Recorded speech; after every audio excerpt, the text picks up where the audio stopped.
오늘 지난주에 이어서 533쪽입니다. 두 번째 문단 되겠습니다. 그러므로 이스라엘 민족과 그 민족의 구성원에게 주님과의 교제 외에 그 어떤 기쁨도 존재할 수 없었다. 자, 우리가 지난주에 이제 하나님과의 언약 가운데에 있었다. 그게 바로 이스라엘이다 그랬습니다. 그렇죠? 지금 바빙크가 이 영생, 이터널 라이프에 대해서 설명을 하는 가운데 이스라엘을 언급했다는 점을 우리가 지난주에 주목을 했습니다. 이스라엘은 바로 하나님의 언약 백성이고 언약 공동체죠. 그리고 하나님께서 그들에게 주신 이 언약은 또 어떤 특징이 있습니까? 하늘에 있는 것이 또 어떤 관념적인 거나 사변적인 것이나 어떤 주관적인 것에만 머물러 있지 아니하고 이 언약은 어디에 이루어지는 거라 그랬습니까? 땅에 이루어지는 것이다 그랬습니다. 그렇죠? 이런 것들을 우리가 주목해서 바빙크의 글을 따라 잘 읽어야 돼요. 그래야 언약 이스라엘 안에 있는 영생의 개념을 바빙크가 어떻게 성경 가운데에서 읽어내는지를 우리가 봐야 된다. 만약 이 부분이 조금 이해가 안 되시면 지난 124회 강독을 한번 강의를 들으시고 제가 거기에서 설명을 했어요. 그래서 제가 오늘은 리바이브는 안 하겠습니다. 하지 않고 텍스트를 따라가다 보면 바빙크가 그렇게 설명을 하고 있어요. 제가 그거를 다시 짚어가면서 가겠습니다. 그러니까 여기서도 지금 이스라엘 민족과 민족의 구성원에게 주님과의 교제다 그랬죠. 자, 하나님과의 교제가 있으면 거기에 뭐가 있겠어요? 생명이 있겠죠. 이거 얘기하는 거예요. 지금 바빙크는 이렇게 생명을 이해하고 있는 거예요. 특히 구약에서. 지금 이제 관점은 구약입니다. 그렇죠? 구약 이스라엘. 자, 구약 이스라엘의 그 안에 언약 관계죠. 언약 관계, 이게 교제죠. 그 속에 뭐가 있다는 거예요? 생명이 있다는 겁니다. 그렇죠? 요거 지금 설명하려고 그러는 거예요. 자, 불경건한 자들은 이 사실을 이해하지 못하고 언약을 파괴하여 그들 자신의 방식대로 생명과 평화를 추구하였다. 그들은 불신앙자들이죠. 생수의 근원을 버리고 스스로 웅덩이를 팠어요. 그러니까 하나님 없이 생명을 추구했다 이 말인 거예요. 하나님 없는 평화를 추구했고 하나님 없는 생명을 추구했지만 그것을 물에 담을 수 없는 깨어진 웅덩이였다. 생수의 근원이신 하나님 없이는 안 된다 이거죠. 그런데 이스라엘은 어땠다는 거예요? 이스라엘은 하나님과 언약의 관계 안에서 그것이 이루어졌다 그 말인 거죠. 그러나 성도들은 하나님과의 교제가 생명임을 알고 그것을 기도와 찬양을 통하여 표현하였다. 자, 여기서 이제 하나님과 교제가 생명이다 이런 얘기를 하죠. 그죠? 자, 그래서 주님은 성도들의 유업의 분기시요 그들의 반석이요 요새시요 피난처시요 망대시다. 자, 이런 표현 이거 전부 어디서 자주 봐요? 시편에서 자주 보죠. 그러니까 시편의 모든 노래들은 그래서 우리가 언약의 노래, 언약의 시편이에요. 언약을 노래하는 게 시편이에요. 그런데 우리가 알다시피 시라고 하는 것은 그냥 어떤 단순한 하나의 어떤 의미만 가지고 얘기하지 않죠. 시라는 건 문학이라는 것은 우리의 생애 전체를 다 담고 있잖아요. 그게 문학이잖아요. 그러니까 시가 문학 그 자체 속에 언약을 노래한다는 말은 언약이 어느 한 부분에만 치우쳐 있는 것이 아니라 치중되는 게 아니라 어떻다는 거예요. 우리의 일생 전체를 다 포함하고 있다는 거예요. 그게 언약이라는 거예요. 그게 바로 누구의 삶이냐? 이스라엘, 구약 이스라엘의 삶이었다. 그게 구약 이스라엘 백성들의 삶이었으니 시편이 그들의 모든 삶의 전체의 모든 얘기들을 다 담고 있는 거죠. 그 속에는 감사도 있고 기쁨도 있지만 불안도 있고 슬픔도 있고 원통함도 있고, 그렇죠? 또 회개도 있고, 또 때때로 하나님께서 그리스도를 통해서 언약 가운데에서 이스라엘 백성들을 구원한 그런 구원에 대한 노래도 있고, 하나님의 구속하시는 행동에 대한 노래도 있고, 하나님의 그 인격의 찬란함과 탁월함과 영광에 대한 노래도 있고, 그 속에 모든 게 다 들어가 있는 거예요. 언약을 이해하지 못하고는 시편을 이해할 수 없어요. 언약을 이해해야 구약의 이스라엘의 노래, 시편을 제대로 이해할 수 있어요. 언약 없이 시편을 노래하면 뭔지 아세요? 그냥 이 세상 사람들이 문학을 다루듯이, 무슨 문학 비평하듯이 그런 식으로 시를 이해해요. 그렇게 하면 시편 이해 못해요. 시편의 본질과 그 개념을 정확하게 이해하려면 언약을 알아야 돼요. 언약을. 방금 제가 설명드렸듯이 시 속에는 인생 전체가 다 망라되어져 있죠. 그 속에는 해악도 있고, 슬픔과 울분과 토로와 원통함과 탄복도 있고, 막 여러 가지 부정적인 것뿐만 아니라 긍정적인 것들, 모든 것들이 다 그 속에 다 들어가 있죠. 자, 그 모든 게 다 어디 안에서 이루어지는 거예요? 하나님과의 언약의 관계 안에서 이루어지는 전체 삶이죠. 삶. 그게 시편이에요. 이게 바로 이스라엘 백성들의 삶이었다는 거예요. 그래서 하나님은 그들의 최고선이요 하늘에도 땅 위에도 주밖에 사모할 자가 없다. 이렇게 얘기했고, 그 다음 두 번째 줄 밑에 와서 그들은 하나님의 품에 안겨서 구원의 하나님을 즐거워한다. 언약 속이죠. 이 하나님 품이라는 것은 바로 그 언약의 바운더리 안에 있었다는 말이죠. 또 그 다음 밑에 보세요. 하나님과의 이 교제 안에서 지상적 삶의 모든 재난을 초월할 수 있었고, 죽음의 두려움과 공포, 수월의 암흑을 초월할 수도 있었다. 이런 게 다 시편의 내용이죠. 그죠? 내가 내 주변의 적들이 나를 애워쌌나이다. 내가 기가 막힐 웅덩이에 빠져 있을 때 하나님께서 여호와께서 거기서 빛을 보내서 나를 건져내셨나이다. 뭐 이런 노래들이 전부 다 구약의 시편이 그런 식이잖아요. 그게 전부 다 언약을 통해서 이루어졌다 이런 말이에요.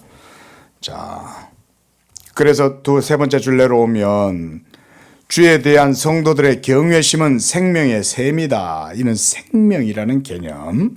그 다음 하나님은 성도들을 이 생명 안으로 종종 구출해내시고 죽음의 영역을 권세로 다스리고 성령과 함께 그것에서 역시 존재하신다. 구약 백성들 속에서 언약의 관계 속에서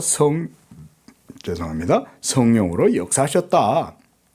하나님이 그들과 떠나가지 아니하시고 그들 안에 거하셨다. 이런 얘기잖아요. 자, 계속 그런 얘기예요. 지금 요 문단은 전체가 제가 뭐 다 읽지는 않겠지만 전부 다 뭔 얘기를 하고 있습니까? 이스라엘과 하나님과의 생명의 교제 관계 안에서 이스라엘 백성들의 삶의 실존을 얘기하고 있는 거죠. 제가 실존이라니까 이게 무슨 철학적 영역에서 말하는 인간의 하나님 없는 실존 얘기하는 게 아니고요. 하나님과 연합되고 교제하는 가운데에서 이스라엘 백성이 누리는 삶의 실존을 얘기하는 거예요. 실존이란 말은 말 그대로 있다는 거잖아요. 예? 어디 있어요? 이스라엘 백성들의 신앙의 실제는. 그 실제성은 어디에 있어요? 언약의 땅 가나안 안에서 이루어지죠. 그런 개념이 중요한 거예요. 예? 언약. 그래서 제가 지난주에도 땅 얘기했죠. 우리가. 예? 땅. 이 땅이 언약의 땅이죠. 가나안이죠. 아브라함에게 하나님께서 너와 너의 후손에게 이 땅을 주리라고 약속하신 바로 그 땅에서 그들은 하나님과의 이 언약의 관계를 누렸고, 이 언약의 관계 안에서 교제 가운데의 영적 생명을 하나님의 모든, 하나님이 기업이고 하나님이 상급이고 하나님의 그 모든 생명의 부여함을 언약 가운데에서 누렸을 때 그들의 모든 실존은 바로 이 땅에서 이루어졌다는 거죠. 땅에서. 이거 중요한 개념이에요. 지난주도 강조했지만 땅에서 이루어졌기 때문에 땅에서 살아가는 모든 삶이 다 하나님과의 언약의 관계와 연결되어져 있는 거예요. 헤브론에서 흘러내리는 물이 아론의 수염에서 흘러내려오는 뭐 이런 표현들 전부 다 그런 거예요. 네? 레바논의 백향목에 대해서 노래하죠. 레바논의 백향목을 노래하는데 이게 언약과 뭔 관계가 있겠어요? 그들의 실제적인 땅에서의 삶을 노래하고 있는 거예요. 여러분 우리도 마찬가지 아닙니까? 우리도 예수님을 믿고 하나님과 영적 관계를 가지고 하나님의 자녀에 된 백성된 삶을 살고 예수가 우리의 주님이다 라고 이렇게 고백하고 살아갈 때 우리 삶의 전방위적인 전 영역에 이 믿음, 이 은혜, 이 복음의 약속 이런 것들이 우리 삶 전 영역에 영향을 미치는 거 아니에요? 맞죠? 그렇죠? 그래야 되죠. 그죠? 그래야 그게 되는 거죠. 그리고 구원이라는 것도 우리의 삶의 전 영역에서 이루어지는 거잖아요. 제가 지금 뭐 거기까지 신약의 우리의 삶의 문제까지는 제가 더 나아가지는 않겠지만 일단 우리가 이렇게 구약의 성경 속에서 이루어지는 이런 내용들을 이해를 해야 된다. 언약이란 결국 땅의 실제적인 삶 가운데 이루어진다. 그게 바로 이스라엘 백성들의 삶이었다. 이런 개념들. 그러니까 이스라엘 안의 생명은 바로 언약을 통해서 그들이 하나님과의 교제 관계에 있을 때의 생명을 누리는 거죠. 그러니까 이렇게 지금 설명을 하고 있는 거예요, 지금.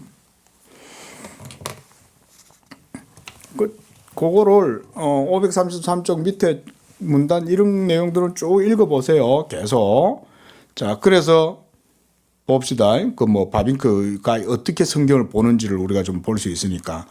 자, 밑에서 6번째 줄 보세요. 하나님으로부터 은폐될 수 있는 것은 아무것도 없고 심지어 인간 마음속에 있는 것들도 숨겨질 수 없다. 주님은 망하기도 하시고 살리기도 하고 음부에 내리기도 하고 올리기도 하신다. 하나님은 에녹과 엘리야를 죽음에 이르게 하지 않고 자신에게 취하여 올리셨고 죽은 사람에게도 다시 생명을 주기도 하신다. 사실상 하나님은 534쪽 죽음을 멸하실 수도 있고 또한 죽은 사람을 죽음으로부터 일으킴으로 죽음을 완전히 정복하신다. 자, 지금 바빙크가 이어서 쭉 서술하고 있는 이런 내용들이 전부 뭡니까? 구약 성경 속에서 이스라엘 백성들이 하나님과의 언약의 관계 속에서 누렸던 모든 사건들이 쭉 나열되어 있는 거죠. 그죠? 그 속에는 별별 일들이 다 있는 거예요. 마치 우리가 히브리서 11장 속에 보면 믿음의 구름같이 둘러싼 허다한 증인들이 구약의 모든 역사 속의 삶을 살았잖아요. 아브라함은 믿음으로, 사라는 믿음으로, 야곱은 믿음으로, 이삭은 믿음으로, 모세는 믿음으로 이러면서 계속 믿음으로 그들의 믿음의 삶이 바로 하나님과의 언약의 관계 안에서 이루어지는 삶이죠. 얼마나 치열한 이 땅에서 삶을 살았습니까? 그러나 하나님이 그들의 이 땅에서의 삶 속에 하나님이 직접적이고 매우 가까이 그들과 함께하면서 그들의 모든 삶 속에 하나님 개입하시고 역사하시잖아요. 그런 게 언약인 거예요. 그러니까 신약에 예수 믿는 우리도 그렇게 생각하면 돼요. 신약에 예수 믿는 우리의 믿음도 하나님이 그와 같이 함께 하시는 거예요. 똑같아요. 다르지 않아요. 이게 아직도 확실하게 안 다가오면 예수 믿음이 약간 떠 있는 거예요. 이게 실제적으로 느껴져야만 진짜 예수 믿는 게 삶의 실존처럼 다가오는 거예요.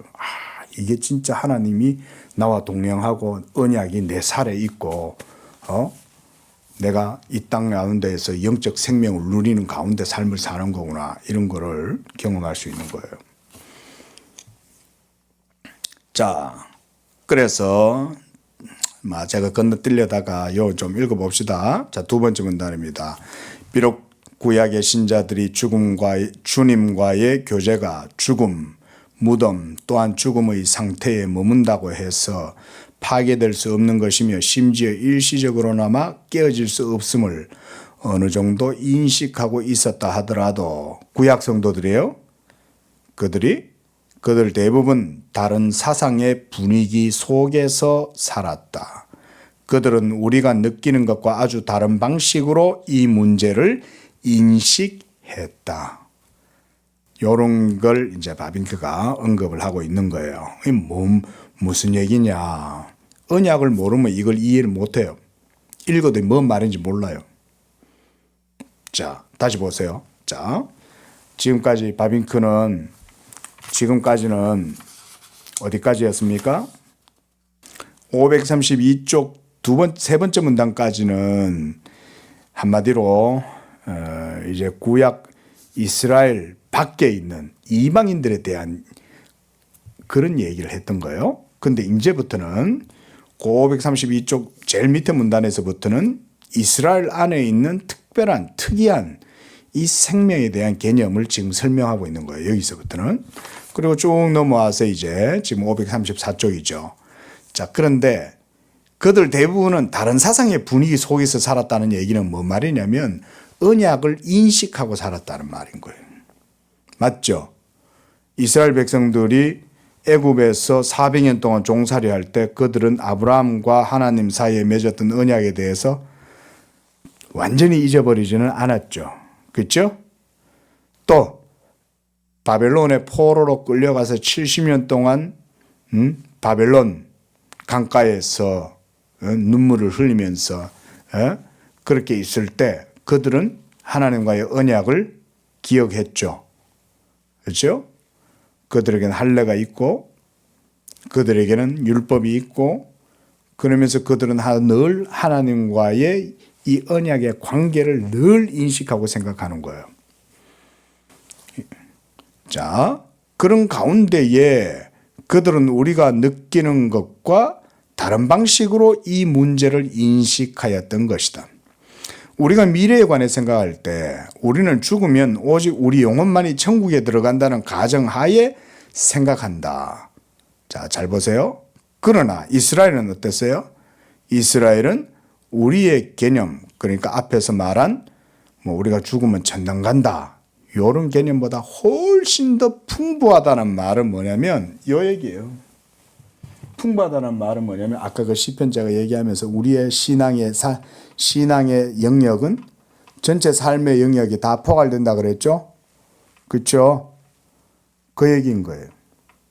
그러니까 영적 생명을 누린다든가 하나님과의 교제의 관계를 갖는다든가 내가 언약 가운데 들어간다는 개념은 단순히 예수 믿고 천당 간다는 개념보다 훨씬 큰 거예요. 삶 전체를 다 아우르는 문제인 거예요. 그게 이스라엘의 신앙이었던 거예요. 이 정도는 이해가 돼야 됩니다. 그래서 생명에 관한 풍부한 개념을 소유하고 있었어요. 구약을 해석하고 이렇게 하는데 중요한 내용들입니다. 바빙크가 지금 설명하는 거는 그들에게 있어서 하나님과의 교제에 대한 개념은 보세요. 하나님의 백성과 그다음 뭐예요? 땅과의 교제와 결합되어 있다. 땅과의 교제인 거예요. 땅과의 교제. 하나님의 약속의 땅, 가나안과 언약은 긴밀하게 연결되어져 있는 거예요. 그러니까 언약의 혜택을 누린다고 하는데 땅하고 관계없을 수가 없어요. 왜냐하면 그들은 어디서 살아요? 약속의 땅에서 살잖아요. 우리 인생은 땅을 떠나서는 살 수 없죠. 그래서 하나님이 일부러 가나안 땅을 지정하시는 거예요. 우리는 육체고 땅에서 나는 걸 먹고 살아야 되고 땅 위에서 기생하면서 살아야 되기 때문에 하나님이 특별히 자기의 언약과 생명과 은총을 우리가 누린다라고 하는 것을 보여주시려고 가나안 땅을 지정하셔서 거기를 모토로 하나님이 그렇게 하시는 거예요. 그게.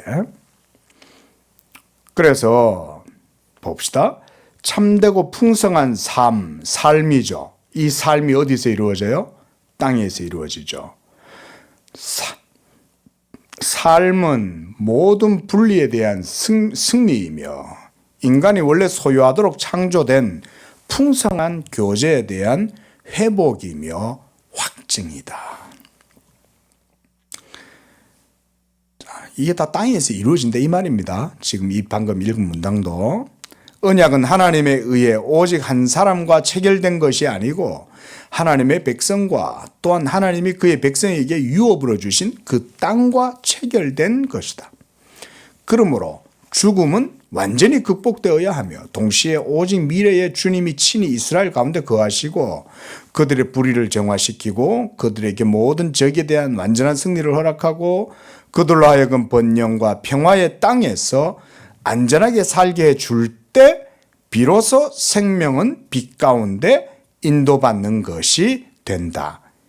이게 바로 구약의 이스라엘 백성들이 인식했던 언약과 생명과 그리고 그 땅에 대한 사상이 바로 이렇게 이루어졌다는 얘기인 거예요. 대단하죠?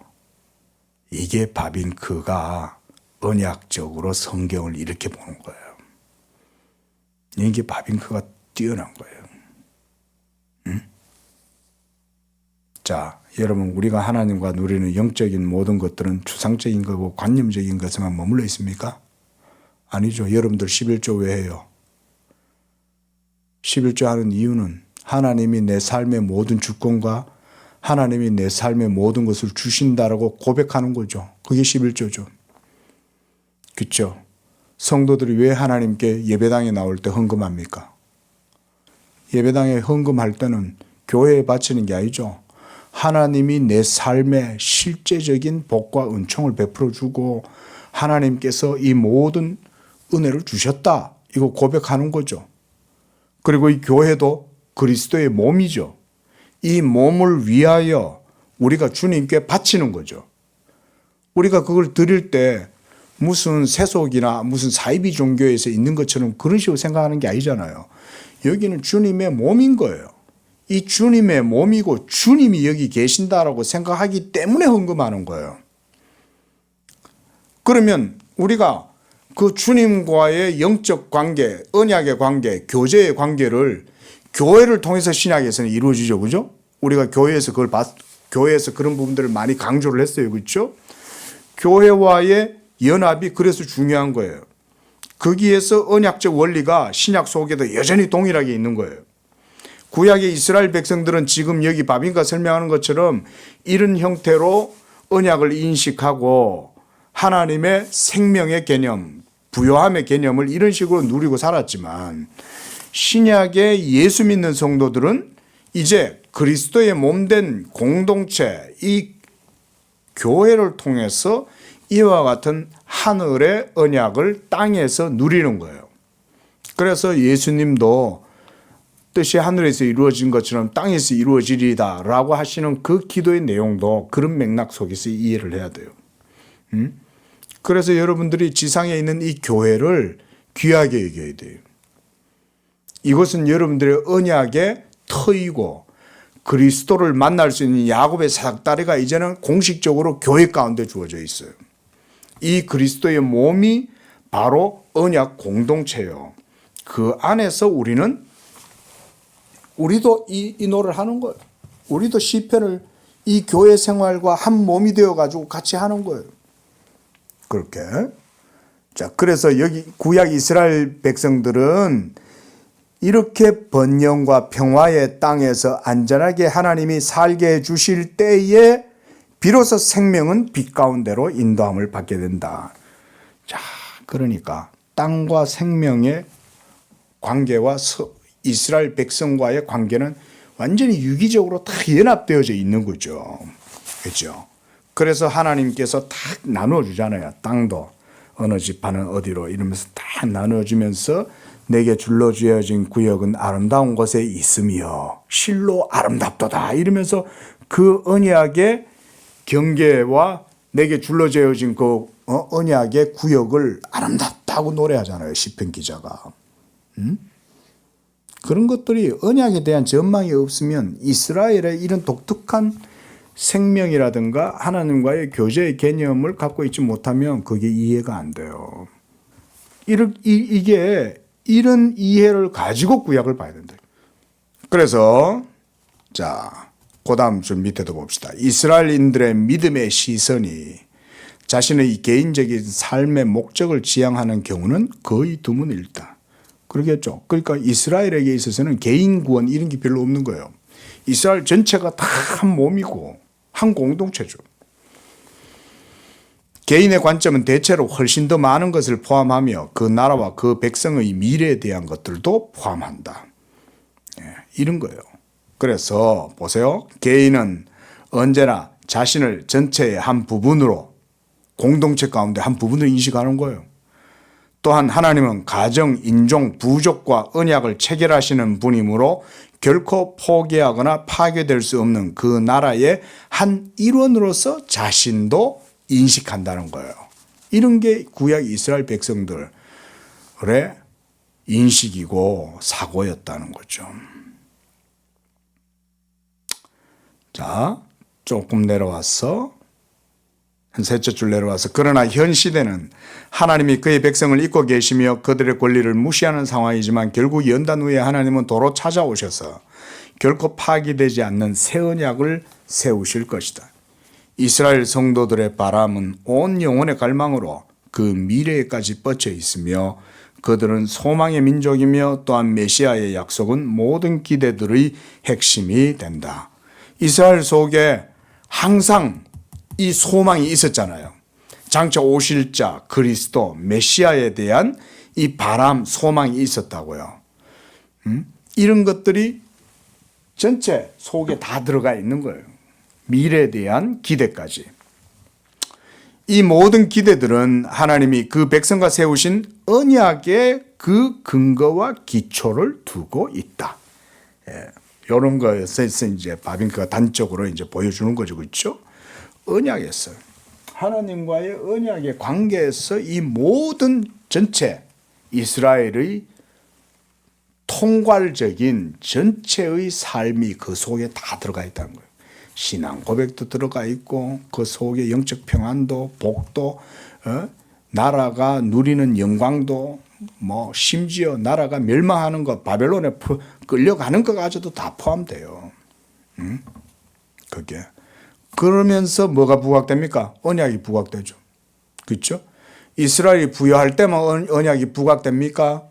그게 아니죠. 이스라엘이 부여할 때도 언약 때문에 부여하지만 이스라엘이 멸망되었을 때에도 그들의 비참함과 절망 속에서도 그들은 언약을 노래하죠. 바벨론 강가에서 그들은 노래를 부르잖아요. 시편을 지어서 부르잖아요. 그렇죠? 자, 이런 게 이스라엘의 삶이었다. 자, 535쪽입니다. 그래서 계속 언약에 대한 이스라엘 백성들의 삶에 대한 바빙크의 계속 설명이에요. 서술이에요. 이스라엘은 주님의 목소리에 불순종하고 자기 자신의 길로 행하게 될 때 주님에 의해 혹독하게 형벌을 받았고 언약의 율법에 의해 각종 전염병에 시달려야 했고 이스라엘 성도들은 땅의 모든 족속들 중에 선택되었기에 하나님은 그들을 그 죄악으로 인하여 보응하신 것이다. 보응도 언약의 근거에서 보응이 이루어진 거죠. 그렇죠? 이해되죠? 언약의 관계 안에서 축복하셨을 뿐만 아니라 언약의 관계 안에서 그들의 불순종과 범죄에 대해서 보응하시는 거예요. 그러면 결국 중심에 뭐가 있는 거예요? 언약이 항상 있는 거예요. 언약이. 그래서 이 연단은 일시적이었고 연단이 완성된 후에 주님이 그 백성에게 긍휼을 베풀고 구원을 베풀어 주셨다. 뭐 때문에? 언약 때문에. 그렇게 이해하면 되는 거죠. 주님은 자신의 언약을 잊을 수 없었다. 또 두 번째 줄 밑에 주님은 영원한 사랑으로 그 백성을 사랑하셨고 그 평화의 언약은 변경되지 않을 것이다. 또 두 번째 밑에 줄 그 백성들의 승리를 쟁취하기 위하여 이방인 가운데에서 자신의 이름과 영광을 나타내실 것이다. 뭐 때문에? 자기의 언약 때문에. 그래서 이스라엘 백성들이 항상 이럴 때가 되면 힘들고 어려운 고난과 역경 하나님께 야단 맞고 나서 징계를 당하고 나서 그들이 하나님께 돌아와서 할 때 하는 기도가 있죠. 그 기도가 바로 무슨 기도냐? 언약에 호소하는 기도예요. 제가 뭐 자주 말씀을 드리긴 하지만 자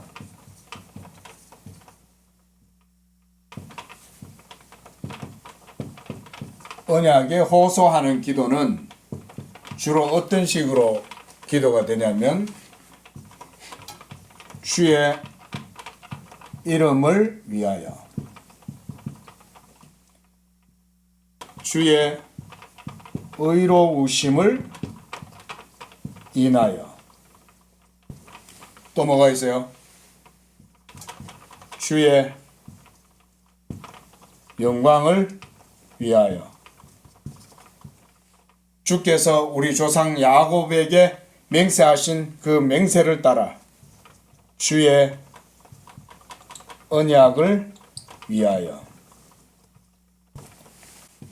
이런 표현들이 언약에 호소하는 기도의 내용들이죠.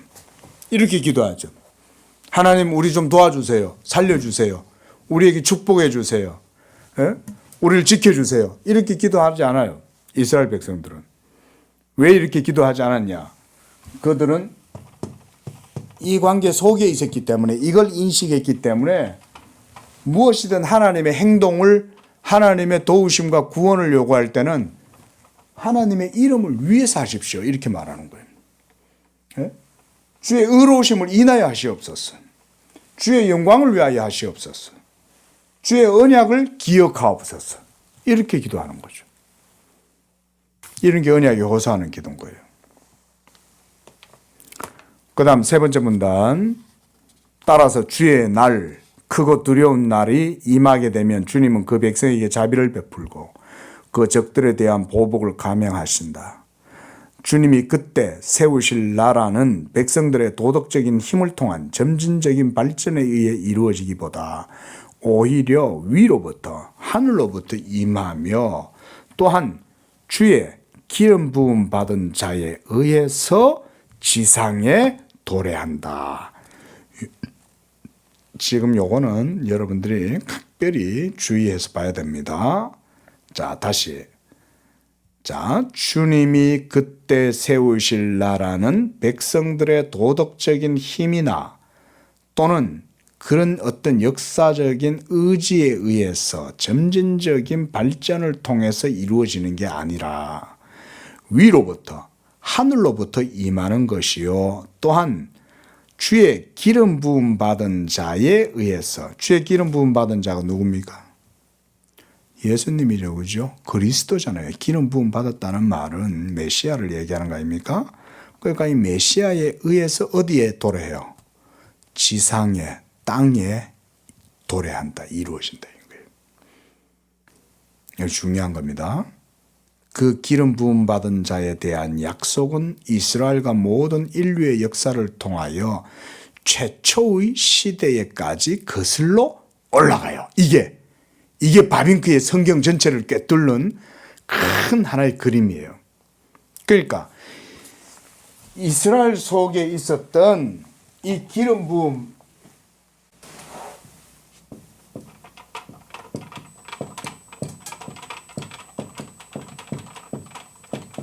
기름 부음 받은 자, 바로 메시아죠. 우리가 메시아를 신약에서는 그대로 그리스도라고 말하죠. 자, 이 메시아 사상이 이스라엘 속에 있었어요. 그렇죠? 그래서 인자 사상, 메시아 사상이 구약 속에 있습니다. 그런데 사실은 구약 이스라엘 속에 이 메시아 기름 부음 받은 자에 대한 사상이 있었을지라도 이것은 그 근원이 어디서부터 있었다는 거예요. 최초에 낙원에서 아담과 하와가 타락하자마자 하나님이 바로 이 계시를 그때부터 시작했다는 거예요. 그래서 최초의 시대까지 거슬러 올라간다. 이미 낙원에서 여인의 후손과 뱀의 후손 사이에 투정이 선언되었고 그 승리가 전자에게 약속되었다. 이게 창세기 3장 15절. 우리가 이걸 원시언약 또는 모언약이라고도 하죠. 그렇죠? 그래서 그 다음은 이후에 쭉 내려와서 이제 창세기 12장에 와서는 아브라함이죠. 아브라함은 자신 안에서 지상의 모든 족속들이 축복을 받게 될 것이라는 말을 들었다. 이게 아브라함 언약이죠.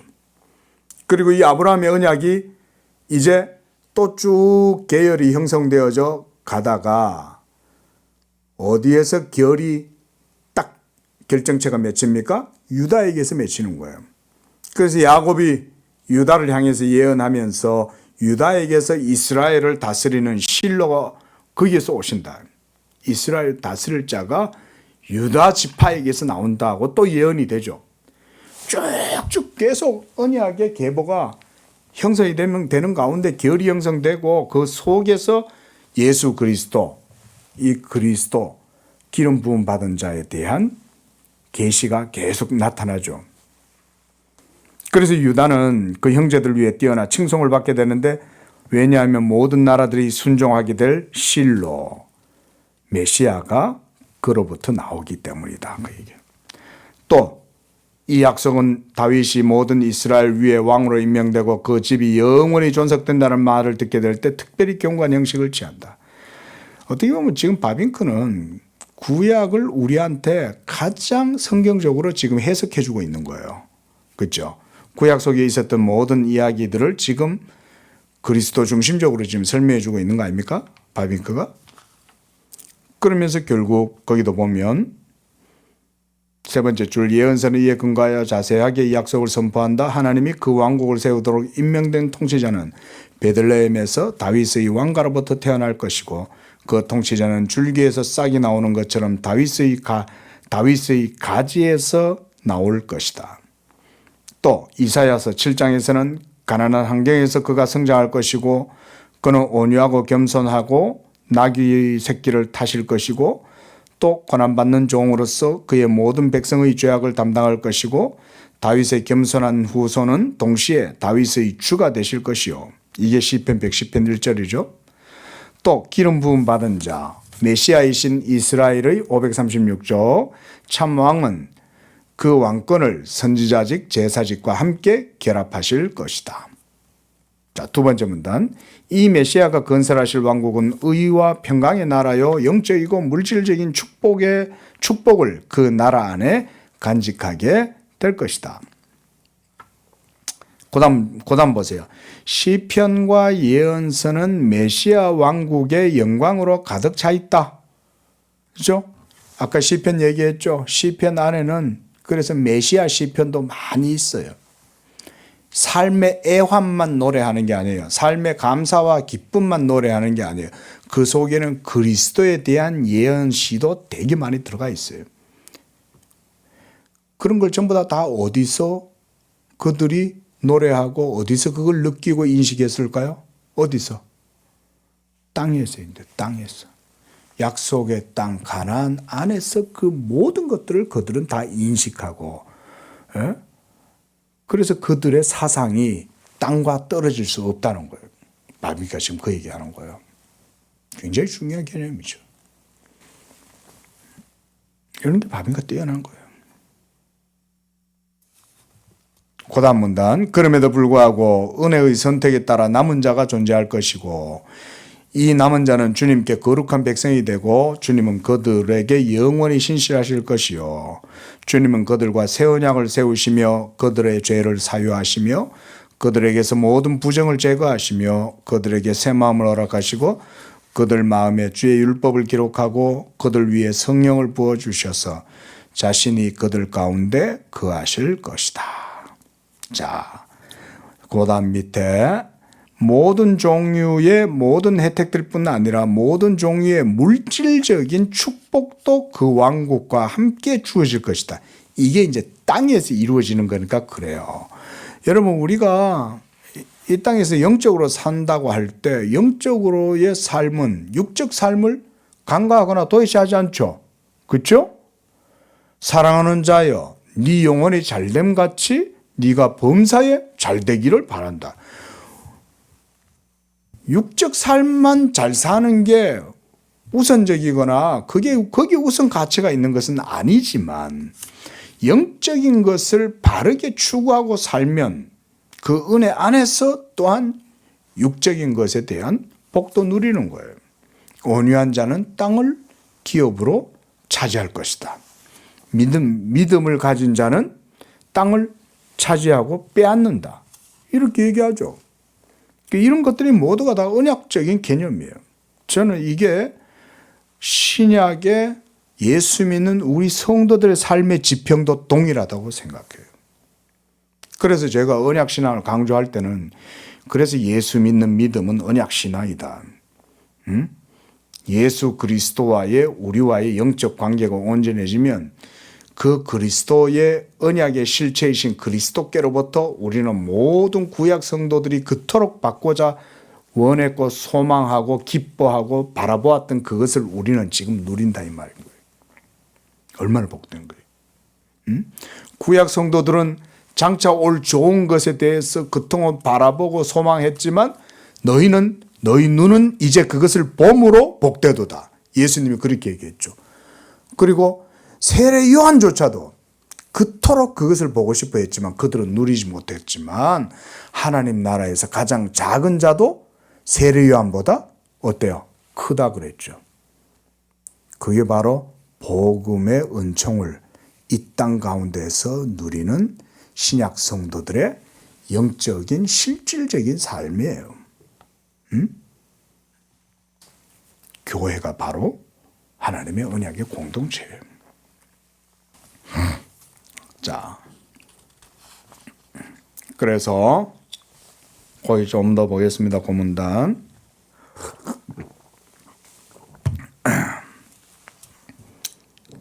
자, 쭉 내려가서 한 중간쯤 가보십시오. 죽은 이스라엘인들은 또한 죽은 자들로부터 일어날 것이라는 점에서 이 축복들에 동참할 것이며 이방 민족들도 결국 주님이 알고 하나님이심을 알고 그를 자랑할 것이다. 이건 우리 얘기죠. 이방인들은 우리잖아요.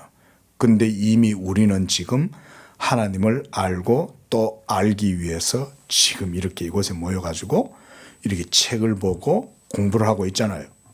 그리고 이스라엘의 하나님 여호와가 바로 그들의 구속주 하나님 예수 그리스도가 바로 또한 오늘날 우리의 주님이라고 고백하고 있잖아요. 그죠? 응? 이스라엘이 그토록 바랐던 그 가나안 땅, 레바논의 백향목의 아름다움과 헐몬산의 이슬이 흘러내리는 그 기름지고 아름다움이 젖과 꿀이 흐르는 그 기름진 땅이 이제는 예수 그리스도를 통하여 온 세계 만방 가운데 임하고 있는 거죠. 인간에 의해서 이루어지는 건 아니죠. 아까 바빙크 앞서 말했잖아요. 그렇죠? 사람의 의지나 열정이나 역사가 만들어내는 게 아니에요. 하늘로부터 임하는 거예요. 이 얘기는 어려워요. 이거 설명하는 건. 이거를 쉽게 설명하기 어려워요. 왜냐하면 역사를 초월해 있는 하나님의 역사가 이루어지는데 인과율이 없잖아요. 인과율이 있어야 우리가 설명이 되는데 인과율이 없으면 설명을 못하지. 변증법 같은 건 왜 설명하기 쉽냐면 인과율이니까 쉬운 거예요. 변증법이라는 게 뭐 추상적 관념론이긴 하지만 거의 뭐 현상론이잖아요. 그냥 사람들이 그렇게 상상하는 거 아니에요. 표상하고. 그건 전부 다 뇌리하고 관계가 있으니까 설명이 쉬운 거예요. 근데 하늘로부터 내려오는 거 어떻게 설명을 해, 그거를. 인간의 이성을 초월해 있는데. 이런 거 설명하기 어려워요. 오직 성경에서 말씀하시는 바대로 우리가 보고 이해하고 듣고 그대로 받아들이는 거 외엔 방법이 없어요. 그리고 고문단 제일 밑에 줄 또한 다윗집의 기름 부음을 받은 왕은 모든 바다에서 모든 땅의 끝까지 통치하실 것이다. 지금 이게 이루어지고 있는 겁니다. 예, 지금 하나님 나라가요. 요즘 뭐 세계가 얼마나 지금 참 혼란하고 예측 불허의 상황이잖아요. 전 세계에 지금 온통 지금 화약고가 지금 곳곳에서 지금 터져 나오고, 예? 지금 세계 3차 대전까지 지금 일어나게 될 전운이 지금 감돌고 있는 이런 때인데, 여러분 이런 때에 우리가 이런 얘기를 들으면 딴 세상 얘기 같죠. 그죠? 막상 우리의 현실은 전운이 감도는 3차 세계대전의 위기에 일촉즉발의 상황인 것 같은 지금 막 그러고 있는 상황인데 다윗의 집에 기름 부음 받은 왕이 모든 바다에서 모든 땅의 끝까지 통치할까? 그죠? 예? 그런 생각 들지 않을까요? 바로 이런 상황 속에서 믿음의 사람들은 눈을 들어 하늘을 바라보는 거예요. 눈을 들어 하늘 보라 어지러운 세상 중에 그러나 믿음의 사람들은 그 속에서도 주의 통치하심과 섭리, 주권 그것을 바라보는 거예요. 그 속에서. 그리고 우리의 대장이신 예수 그리스도, 다윗의 왕위에 앉아 계시는 하늘의 통치자, 하나님 보호자 우편에 앉아 계시는 그 예수 그리스도가 지금 온 세계를 다스린다. 이걸 우리는 봐야 됩니다. 미국이 어떻게 될 건지 모르지만 저는 개인적으로는 그래도 하나님이 미국에 은총을 베풀어 주시는가 보다 이런 생각이 들어요. 그렇다고 제가 그 트럼프 그 양반을 좋아하고 그런 사람이 아니에요. 그게 아니에요. 여러분 보세요. 트럼프 같은 사람이 얼마나 교만합니까? 얼마나 거만합니까? 부잣집에서 다이아몬드 숟가락 들고 태어난 사람 아닙니까? 응? 그 아버지가 요즘 보니까 그렇게 옛날에는 부동산 해가지고 부동산 해가 돈 벌었으면 떼부자지. 그래 얼마나 집안이 고풍이 있고 격식이 있겠어요. 근데 그런 집에서 자라는 그 트럼프라는 분이 지금 이제 대통령 후보로 이제 됐죠. 응? 그럼 당선자가 됐지만 하나님께서 그래도 저는 그 총알 사건이 저는 개인적으로는 그냥 그렇게 봐요. 까불지 마라. 네 생명은 하늘의 주권자에게 있다. 그걸 하나님이 보여주셨다고 저는 개인적으로 그렇게 생각해요. 이렇게 연단에 서가지고 연설을 하고 있다가 그 사람이 고개를 잘 돌리거든. 막 이러다가 딱 이렇게 했는데 이렇게 탁 돌렸는데 총알이 일로 지나간 거야. 여러분 그거를 자작극으로 상상할 수 있겠어요? 응? 그 타이밍에 총을 쏴가지고 귀를 맞힐 수 있는 확률이 얼마나 되겠어요? 하나님이 보여주는 거죠. 느부갓네살을 하나님께서 세우시는 것처럼, 고레스를 하나님이 세우시는 것처럼 하나님께서 이렇게 세계의 통치자들조차도 하나님의 주권 가운데 딱 세워주는 거예요. 살려주는 거죠. 안 그랬으면 죽었잖아요. 이 트럼프가 얼마나 놀랐겠어요. 겉으로는 막 소리 질렀겠지만은 집에 가서 가만 생각해 보이. 얼마나 놀랐겠어요, 여러분. 트럼프가 한번 생각해 보세요. 여러분이 트럼프라고 한번 생각해 보세요. 트럼프가 집에 가서 아마 오금이 지렸을 거예요. 그때는 경황이 없어서 막 피 흘리면서 막 이러니까. 근데 집에 가서 생각해 보니 천운인 거죠, 천운. 가만히 있었으면 뒤통수로 그냥 총알 뚫고 들어갔죠, 여기로. 왜냐면 여기 귀에 이렇게 맞았잖아요. 각도가 이렇게 돌 때 총알이 일로 딱 지나갔으니까. 안 돌았으면 여기 맞았다고요. 이 뒤쪽 부분은. 죽는 거죠, 그 자리에서. 근데 그런 일이 한 번도 있었어요. 그 다 실패하잖아요. 그러니까 이번 트럼프가 이제 당선 연설 끝내고 마지막에 나는 그 말이 많이 다가오더라고요. God bless you. Thank you God. 이렇게 하면서 하나님께 영광을 돌리고 감사한다. 신의 축복이 있길 바란다. 물론 그가 온전한 그리스도인이어서 그렇게 한 건 아니겠지만 그래도 살아계신 하나님에 대한 두려움을 가졌다는 거죠. 여러분 지금 세계의 전운을 감도는 지금 이때 미국도 흔들리면 세계는 어떻게 되겠어요? 그렇죠? 미국이 흔들리면 세계는 걷잡을 수 없어요. 지금은 진짜 미국이라도 온전하게 서 있어야 돼요. 하나님이 저 거대한 나라를 하나님이 그래도 쓰시는 거예요. 그렇다고 중국이 하나님 편에 서가지고 하겠어요? 중국은 어쨌든지 교회를 박멸하려고 지금도 가진 애를 쓰고 있는데 하나님이 역사의 주권자입니다. 여러분 꼭 기억하십시오. 자, 그 다음 문제만 보고 마치겠습니다. 구약 성경의 모든 약속에 대한 성취는 요 중요합니다. 요거는 여러분 반드시 줄을 꺼놓고 하이라이트까지 쳐야 돼요. 구약의 모든 약속에 대한 성취는 그리스도가 육체를 입고 오심으로 시작된다. 이거예요. 이게 성경 속에 굉장히 중요한 사상이에요. 뭡니까? 그리스도의 성육신. 예? 왜냐하면 그리스도의 인격 안에서 그리고 그리스도의 사역을 통하여 전 시대에 걸쳐 기대되어 왔던 하나님의 나라가 어디에 건설돼요? 지상, 땅에 건설되기 때문이다. 구약 이스라엘 백성들의 모든 언약이 가나안 땅에서 이루어졌듯이 예수 그리스도의 성육신을 통해서 하나님의 나라가 이 땅 가운데에서 이루어지는 거예요. 이게 뜻이 하늘에서 이루어진 것처럼 땅이 이루어지리이다 하는 예수님의 중심적인 표현이 이거예요. 그러니까 예수 그리스도의 성육신은 성경의 전체 사상 속에 최고 중심에 있는 거예요. 그렇게 하면 이해하시면 돼요. 그만큼 성육신이 중요한 거예요. 그러니까 예수 그리스도의 성육신을 부정하면 기독교 전체를 다 부정하는 거예요.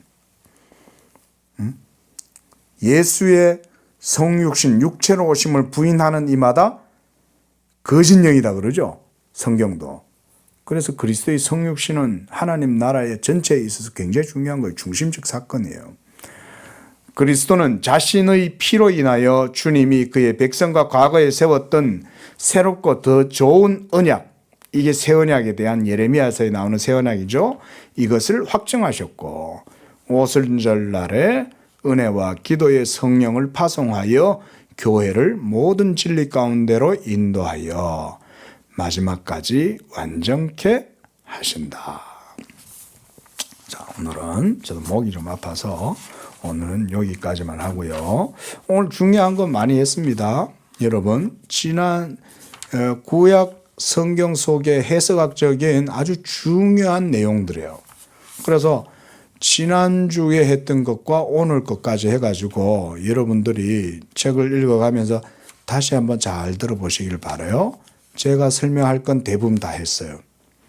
그리스도 메시아 기름 부음 받은 자에 대한 사상도 얘기했고 언약과 성도와 땅과 모든 삶과 이런 문제들도 제가 얘기를 다 했죠.